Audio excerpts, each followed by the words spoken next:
ఈ క్రమంలో మార్కండేయుడి ప్రాణాన్ని తీయడానికి యముడు తన యమపాశంతో వెళ్తారు. కానీ శివభక్తుడైన మార్కండేయుడు మహాశివుణ్ణి శరణు వేడుకుంటాడు. లింగాన్ని ఆలింగనం చేసుకుని తన ప్రాణాలు కాపాడాలని వేడుకుంటాడు. అసలే భోలాశంకరుడు భక్తుడు పిలిస్తే కాకుండా ఉంటాడా? అంతే, మార్కండేయుడు ప్రాణాలు తీయడానికి వెళ్ళిన యముడిని అడ్డగించేందుకు తన త్రిశూలాన్ని తీసుకుని వెళతాడు. మార్కండేయుడు తన భక్తుడు ప్రాణాలు తీయవద్దని యముడికి శివుడు చెబుతారు.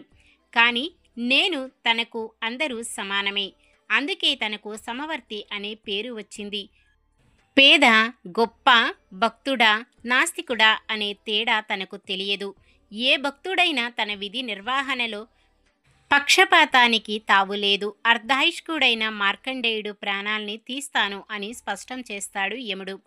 దీంతో లయకారకుణ్ణి నా మాటే ఎదిరిస్తావా అంటూ శివుడు యముడిపై ఆగ్రహం వ్యక్తం చేస్తారు. అయినా యముడు మార్కండేయుడు ప్రాణాలు తీసేందుకు తన పాశాన్ని విసురుతాడు.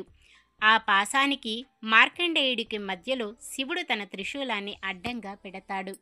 దీంతో యముడు తన విధిని నిజాయితీగా నిర్వహించనీయకుండా తనను అడ్డుగా రావటం సరికాదని శివుడిని అంటాడు. దీంతో శివుడికి ఆగ్రహం వ్యక్తం చేస్తూ తన త్రిశూలాన్ని యముడిపై విసిరబోతాడు. త్రిశూలం శక్తి ఎంతటిదో తెలిసిన యముడు దాని దాటి నుంచి తప్పించుకోవడానికి పరిగెత్తుతాడు. దీంతో త్రిశూలం పట్టుకొని శివుడు యముడిని వెంటాడుతారు. శివుడు త్రిశూలంతో వెంటపడడంతో యముడు అలా పరిగెత్తుకుంటూ వెళ్ళి అనుకోకుండా తన చెల్లెలి యముని ఇంటికి వెళ్ళి తలదాచుకుంటాడు. అన్న ఇన్నాళ్లకు వచ్చాడన్న ఆనందంతో సోదరి సంతోషంతో అన్న ఎన్నాళ్ళకి నా మీద దయ కలిగింది అంటూ అతనికి సకల మర్యాదలు చేస్తుంది. దీంతో యముడు చెల్లెలను చూసి ఆనందపడుతూ శివుడు వెంట రావడం గురించి మరిచిపోతాడు. చెల్లెలు చూపించే ఆదరానికి పరవశించిపోతాడు. చెల్లెలు ప్రేమగా రుచికరమైన పిండి వంటలతో విందు వడ్డిస్తుంటే పరవశించిపోతాడు. అలా అన్నకు ఇష్టమైన భోజనం వడ్డిస్తుంది యమున. దీంతో ఆ అన్న చెల్లెలు అనుబంధాన్ని చూసిన శివుడు భోజనం చేసేవారిని సంహరించరాదని తిరిగి వెళ్ళిపోతాడు. దీంతో అటు భక్త మార్కండేయుడు ప్రాణ సంరక్షణ జరిగింది. ఇటు ఎన్నాళ్ళగానో అన్న కోసం ఆశగా ఎదురు చూసిన చెల్లెలు కోరిక నెరవేరింది.